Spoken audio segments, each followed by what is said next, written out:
back to Boots and Bounty Homestead. We are back inside Casey's kitchen today.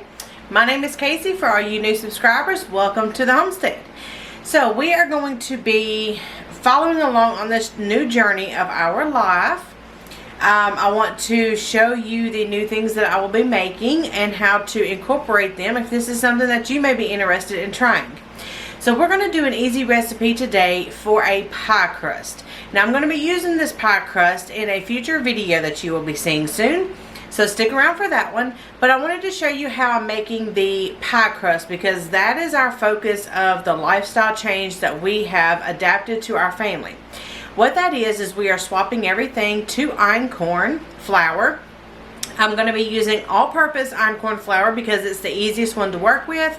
So I will be learning and showing you guys the recipes that I'm going to be trying out. We will see together if they work or if they fail, and just go on this journey together, because why not? You guys may be having some of the problems that I was having.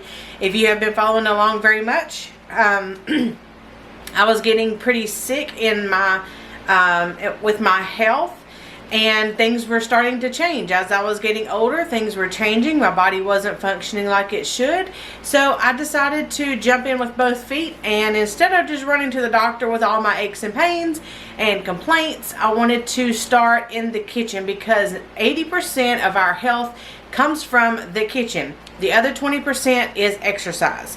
So I wanted to start in the kitchen to see what I could change. And this is what I have found. That the white flour was the problem.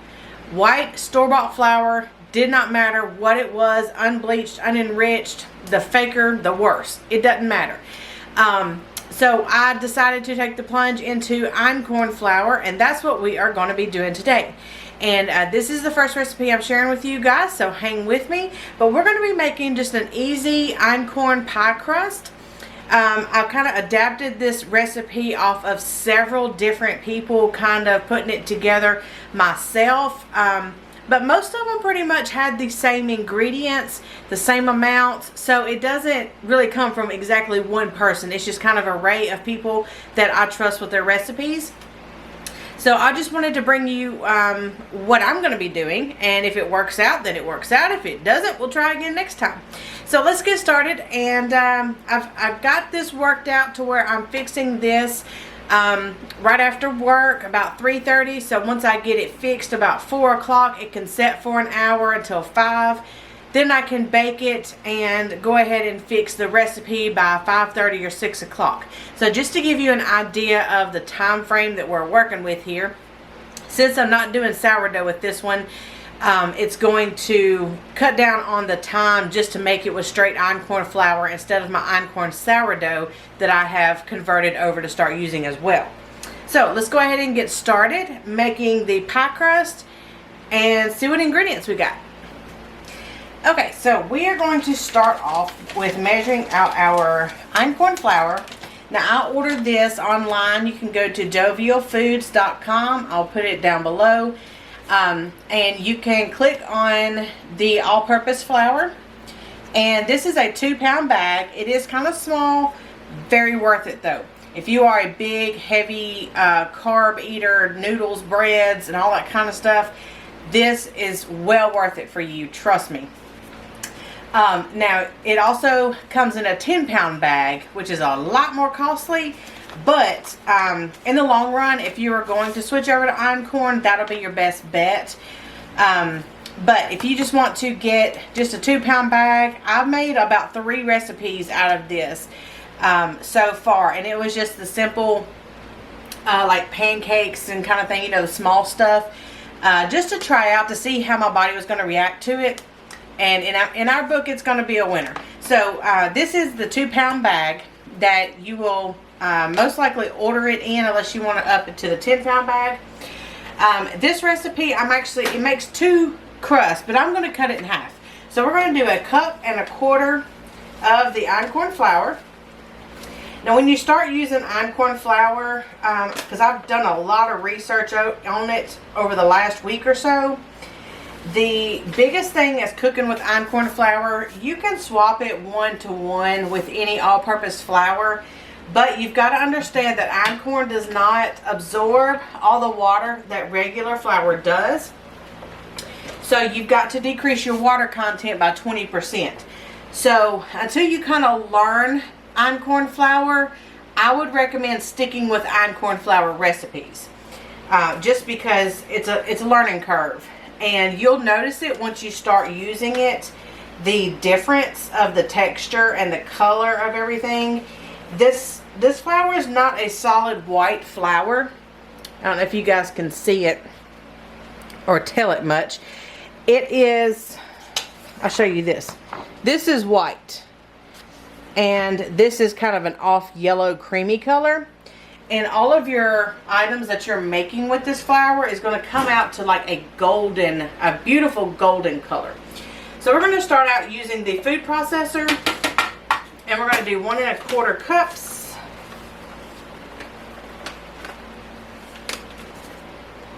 of the einkorn flour. And then we've got to add a little salt. It's going to be 1/4 teaspoon of salt.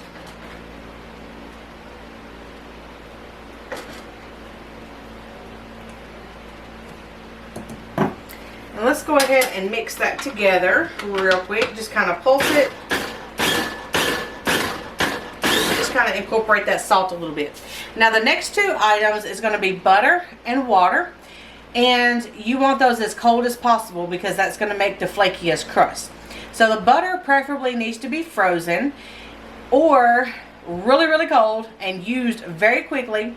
The water needs to be ice water. Now you can make up a bowl of water and put some ice in it and then use what you need out of it. And then of course, you know, do whatever you need to with the rest of the water. But just make it, you don't have to make the exact amount of ice water. You can make it, use it, and then use that water for something else. So for the butter, we need to use 6 tablespoons of the butter. Now, I will tell you in the regular recipe, I will put both of them down below. I'll put a makes 2 crust recipe and I'll do a makes 1 crust recipe. Now, it's going to say in the 2 crust recipe, 3/4 cup. Half of 3/4 cup is 6 tablespoons. So that's why we're using the 6 tablespoons in this recipe. Now, like I said, remember you want to keep this cold. So work fast. And we are going to just kind of rough chop this because the food processor is going to do it for me, all the chopping. But if you need to use a pastry cutter, this is where you're going to use the pastry cutter and form it into like small pea-size bits. And the flour becomes crumbly. Y'all, you got to excuse my food processor.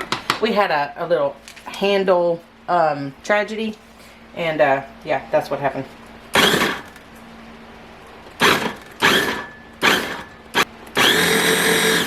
Also with einkorn, you'll learn that in a lot of your research you do, it's going to say not to process it very long. You don't want to keep kneading it. You don't want to keep processing it. You just want it to be incorporated. So that in there looks good. It's nice and crumbly. Now we're going to start adding our ice water. Okay, so you see here I just have some water and we went ahead and put an ice cube in it. We want it as cold as possible. So you can make this ahead of time and let it sit out a little bit, or you can just make it on the fly like I am. And it just keeps that water cold. Okay? So what we need to do is go ahead and put 6 tablespoons of water in here. 1, 2, 3, 4, 5, and 6. Now reserve a tablespoon just in case you need it, but let's see what this is going to do.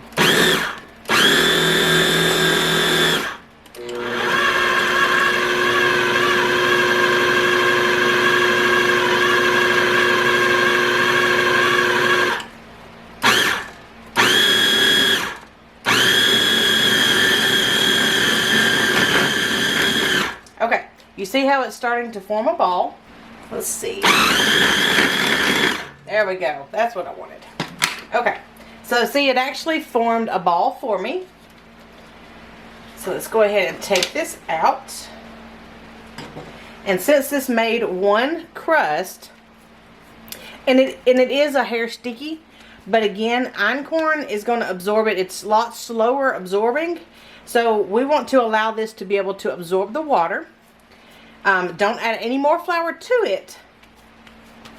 And then what we're going to do is put this in a bag and put it in the refrigerator if you're going to use it now. And if not, go ahead and put it in the freezer.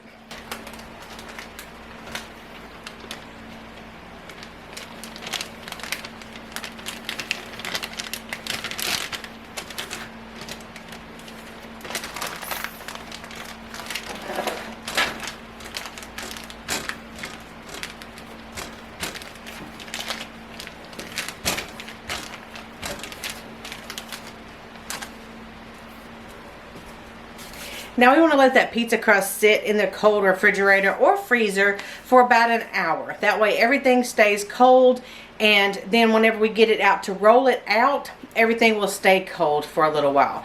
Because it's got to bake, it's got to stay cold until we put it into the oven. And then it will bake. You have to pre-bake it for most recipes. But if you are making a pie filling that says unbaked, then use it unbaked. If you're using a, say, tomato pie or something like that, where it has to be baked first, then go ahead and bake it. So just follow whatever recipe you're going to be using to make the pie with, whether it needs to be baked or unbaked. But for this recipe, go ahead and stick around because I need to bake mine, and I'll show you what it looks like. So I'll see you back in an hour.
Okay guys, so you seen me how I put that in the pie pan. I poked holes in the bottom because a lot of times when you bake pies, if you don't poke holes in the bottom, even the frozen ones, you have to let them thaw out, poke holes in the bottom, or they'll get real big and bubbly. They'll have that flaky pastry kind of bottom where it bubbles up. So that's why you poke the holes in the bottom. Now I went ahead and turned on the oven. It is preheating to 375 for until it's done. You just want it to be lightly golden brown. A way to protect the edges is either to just put a little bit of water. You can spray it with a water bottle or dip your finger in it and run it around it once you get it back out and before you put anything in it. Or if you are putting your fruits or vegetables or whatever inside of it and baking it all together, then you'll want to protect the edges because you'll be cooking it the full time. Well, since I am doing a 2-bake where I'm baking it first and then baking a recipe in it, I'm going to go ahead and bake it, and then I will wet it and protect the edge of the crust on the second bake. But I'm gonna do the first bake. I'll let you see where to get to. If you need to do a baked crust for a recipe, I'll show you what it looks like, and then I'm actually going to finish it up with a recipe, but that's going to be another video, so you'll have to stick around for that one. So let me get this in the oven, and then I will be right back with you guys and show you what it looks like. Here is the baked pie crust with using einkorn. Now I'm going to go ahead and continue to use this recipe or use this pie crust for another recipe, so stick around for that video. But I wanted you guys to see what it looks like as a finished product. Well, there you go guys, there is our first einkorn pie crust. So let me know if you guys use einkorn. Not a whole lot of people that I know do. Actually nobody that I know does, other than one lady that I've been talking to and learning from as well.